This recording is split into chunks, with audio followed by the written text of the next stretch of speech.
जी। तो और कितनी नान बनाते हो दिन की जैसे? 500-600। 500-600? जी। लगभग 13-14 वर्ष की हूँ जब आपकी उम्र थी तब से काम कर रहे हैं? 11 साल की। 11 साल की उम्र से जी। तब से आप ये काम कर रहे हैं? लेकिन और मुझे आपकी कैसे आए? इनकी वजह से बहुत लोग बातें भी करते थे, देखो भाई पागल हो गया है, दीवाना है, क्या करता रहता है। नहीं नहीं, सही है। तो देखो आज मेरे साथ शहजाद आए हैं। शहजाद आते हैं कश्मीर से और अभी इन्होंने इस बार नीट निकाला है और गवर्नमेंट मेडिकल कॉलेज हंदवारा में एडमिशन भी ले लिया है। ये पहले अर्जुना बैच से पढ़ते थे, फिर उसके बाद यकीन बैच से भी पढ़ाई की है और अभी गवर्नमेंट मेडिकल कॉलेज में सेलेक्ट हो गए हैं। नीट में इस बार सेलेक्ट हो गए हैं। थोड़ी सी अपनी कहानी आप बताएं शहजाद, फिर मैं कुछ पूछूं आपसे। जी। एक्चुअली जो स्टडीज़ है वो मैंने क्लास 8 से असली क्लास 8 से स्टार्ट की थी। उससे पहले मैं पढ़ता था लेकिन ज़्यादा ध्यान नहीं देता था पढ़ाई को लेके। फिर दीदी ने बोला कि अगर आप पढ़ोगे तो कुछ अच्छा कर सकते हो, लाइफ में कुछ अच्छा कर सकते हो, तो इन्होंने मुझे 8th में पढ़ाया। 8 से पहले पढ़ाई वढ़ाई नहीं करते थे इतनी? उतनी पढ़ाई नहीं करता था, बस स्कूल जाता था, उसके बाद वो दुकान पे कुछ काम वाम। हाँ, ये दुकान का देखो हम लोगों ने फोटो भी। जी। दुकान किस चीज़ का है आपका? जी, एक तो मार्केट में पड़ रही है, वहाँ पे हम क्रॉकरी बेचते हैं। क्रॉकरी? जी, crockery, kitchen wares, agricultural tools, बाकी सब कुछ। और घर में नान वाली शॉप है। नान? जी।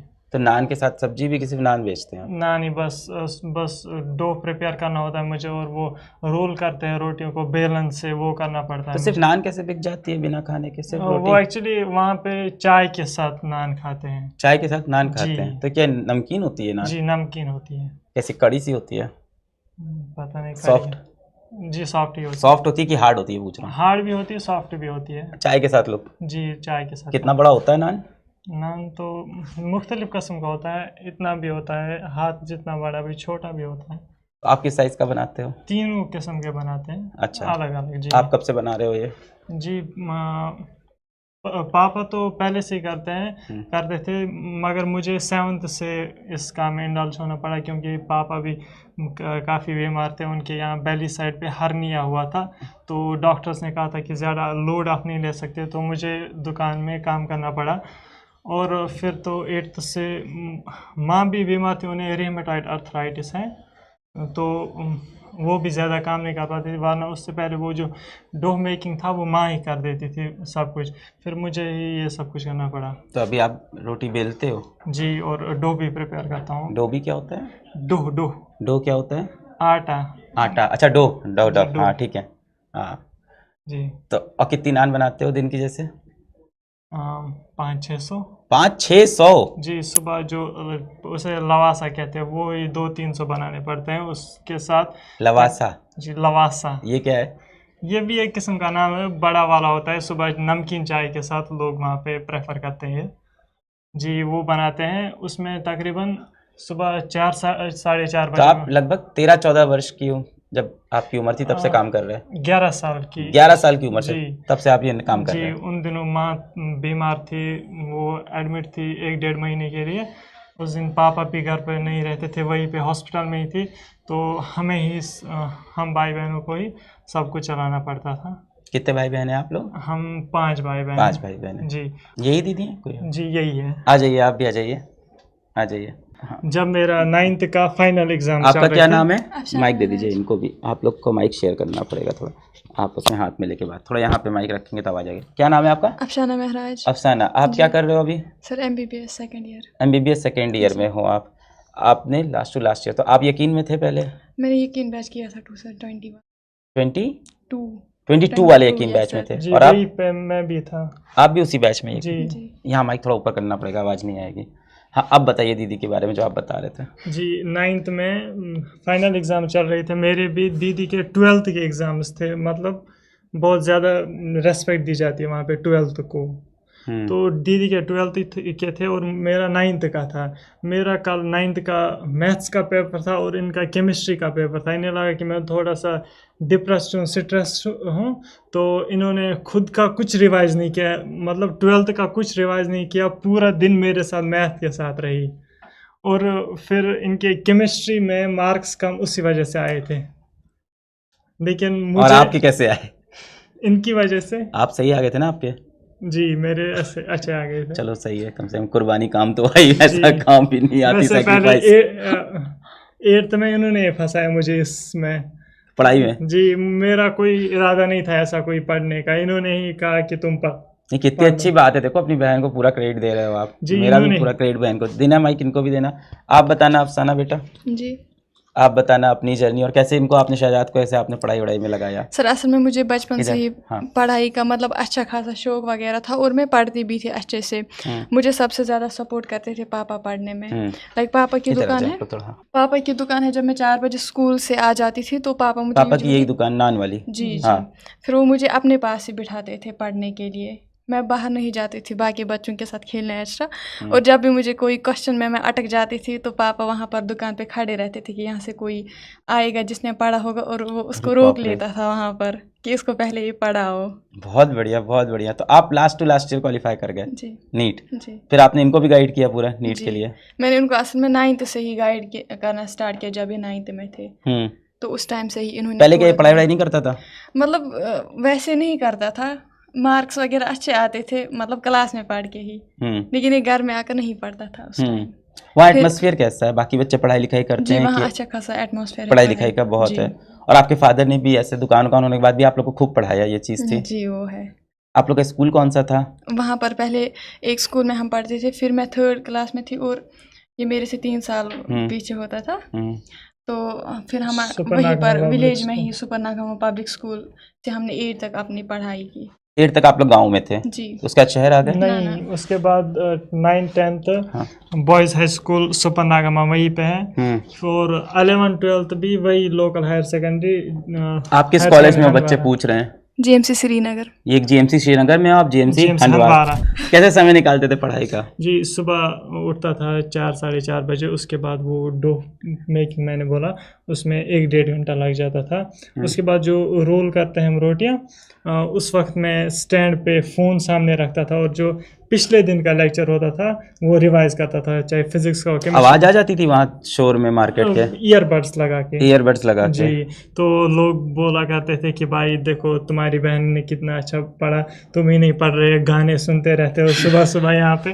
तो पापा बोलते थे कभी कभी कि मत किया करो ऐसे, फिर वो, लेकिन जब दीदी उन्हें समझाती थी कि लोगों का नहीं सुनना चाहिए तो उन्होंने भी फिर कभी नहीं बोला कि ऐसे मत पढ़ा करो यहाँ पे।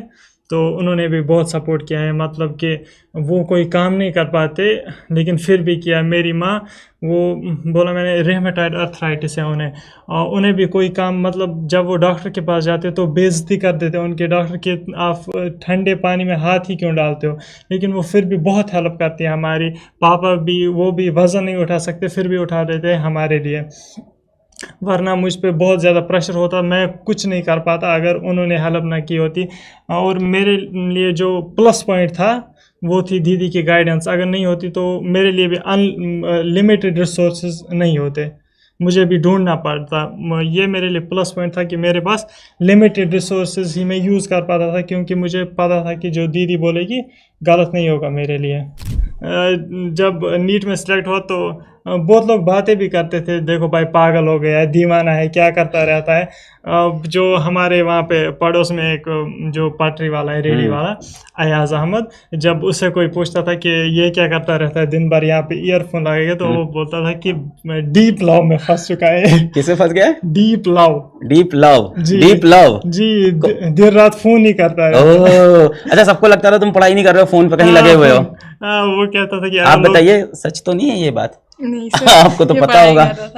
अभी नहीं बताओगे, तुम दोनों टीम कर लिए होगे इसमें तो।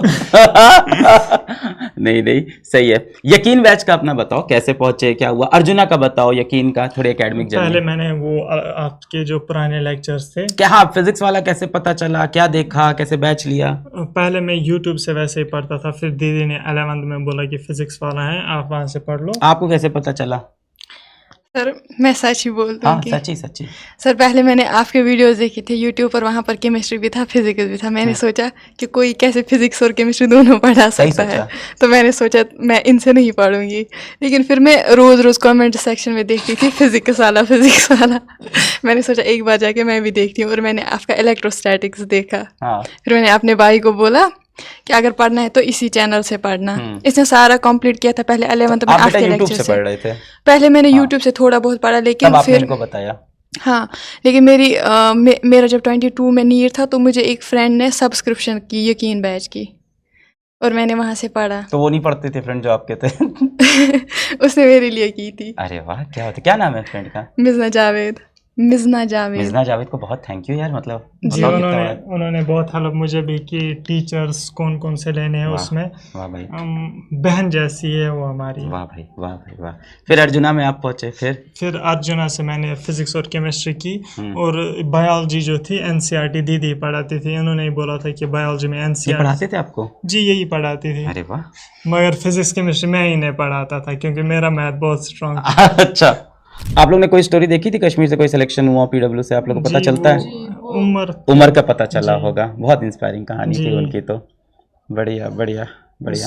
सो डेली प्लान का हम बोल रहे थे। हाँ, थोड़ा बताओ उधर डेली प्लान। जी, तो सुबह 4 साढ़े 4 बजे, उसके बाद तकरीबन 9 बजे तक वही नहीं, सुबह उठने से बताओ चलो। डो मेकिंग होती थी। डो मेकिंग सुबह आटा गूंदना, फिर वो रोल करना, ये सब सुबह 4:30 बजे। 4:30 बजे के बाद, ठीक है जी, 2-3 घंटे लग जाते थे इसमें। फिर 9 बजे, तकरीबन 9-10 बजे, मतलब टाइम तो समर्स में एक, विंटर्स में एक, लेकिन मैक्सिमम टाइम यही रहता था। 9 बजे के आसपास मार्केट निकलना पड़ता था, वहाँ पे भी सामान सजाने में, निकालने से लेकर सजाने में 1-2 घंटे जाते थे। मतलब 10-11 बजे पूरा हो जाता था। उसके बाद वापस घर आना पड़ता था। एक और किस्म की रोटी होती है, उसका डो प्रिपेयर करने के लिए, और फिर मैं बैग में अपने कुछ किताबें और कॉपीज़ लेके जाता था वहाँ पे मार्केट में। वहाँ पे अच्छी सी जगह, मतलब कि एक अच्छा इन्वायरमेंट मैंने अपने लिए बनाया हुआ था वहाँ पे, जहाँ पे मुझे मज़ा आता था। मतलब टेबल भी बनाई थी मैंने वहाँ पे, और इसी के ऊपर यहीं कहीं? जी यहीं पे, ये है ना। तो इसी में आप पढ़ते थे? यहाँ इसी पे, ये वाली जगह। फिर वहीं पे मैं पढ़ता था। टेबल लगाई हुई थी, तो जो भी क्वेश्चन प्रैक्टिस थी रफ पे वहीं पे करता था, और कॉपीज भी वहीं पे बनाता था मैं। टेस्ट के दिन पापा थोड़ा काम कम कर लेते थे, मतलब कि बेकर शॉप में भी कम ही काम करते थे उस दिन, तो मैं घर आ जाता था, घर में ही टेस्ट देता था। टेस्ट को सीरियसली लेते थे बहुत? जी बहुत सीरियस लेता था। सारे टेस्ट देते थे? जी सारे टेस्ट देता था। कभी छूटा है? सिलेबस नहीं कंप्लीट हो पाया तो? सिलेबस नहीं, मेरा हमेशा होता था, क्योंकि जो मैं हमेशा डायरी मेंटेन करता हूँ, तो डायरी में मैं दिन में किस टॉपिक का कितना पढ़ा वो देखता हूँ। तो उसके बाद जो होता है, जब मैंने एक टॉपिक ख़त्म किया तो मुझे पता है कि पहली बार पढ़ने में मुझे कितना टाइम लगा। तो जब मुझे अगली बार उसे रिवाइज करना है तो मुझे पता है कितना time, for example rotational motion में पहली बार 50 घंटे लगे, मुझे पता है कि 30-35 घंटे लग ही जाएंगे। सो 1 महीना अगर मैं 1 आवर पर डे, मतलब कि आइडियल स्ट्रेटजी नहीं बनती थी उससे। वो आइडिया भी दीदी ने ही दिया था कि आप डायरी मेंटेन करो हमेशा। और उससे एक और चीज़ होता है, जब एग्ज़ाम के पास आप होते हो तो आपको लगता है कि शायद सब ने पढ़ा है, मैंने ही नहीं पढ़ा है। जब आपके पास पूरा प्रूफ है, रिकॉर्ड है, जी आपने भी पढ़ा है, तो कॉन्फिडेंस आती है कि सब की तरह मैं भी हूँ। बहुत बधाई हो, बहुत बहुत कॉन्ग्रेचुलेशन। देखिए आप लोग ने भी सुना, आप लोग को भी मोटिवेशन मिला होगा, समझ में आया होगा। देखिए आपके पास सिर्फ स्कूल है, इसके बाद स्कूल भी था, काम भी था, उसके बाद भी देखिए नीट निकाला। नंबर कितने रहे आपके? 650 नंबर भी नीट में लेके आया। अब गवर्नमेंट मेडिकल कॉलेज हंदवारा में जा रहा है, डॉक्टर बनने जा रहा है भाई। आप सभी की तरफ से बहुत सारी बधाई मैं इनको देता हूँ, और आप सभी को बहुत बहुत शुभकामनाएं आपके एग्ज़ाम के लिए।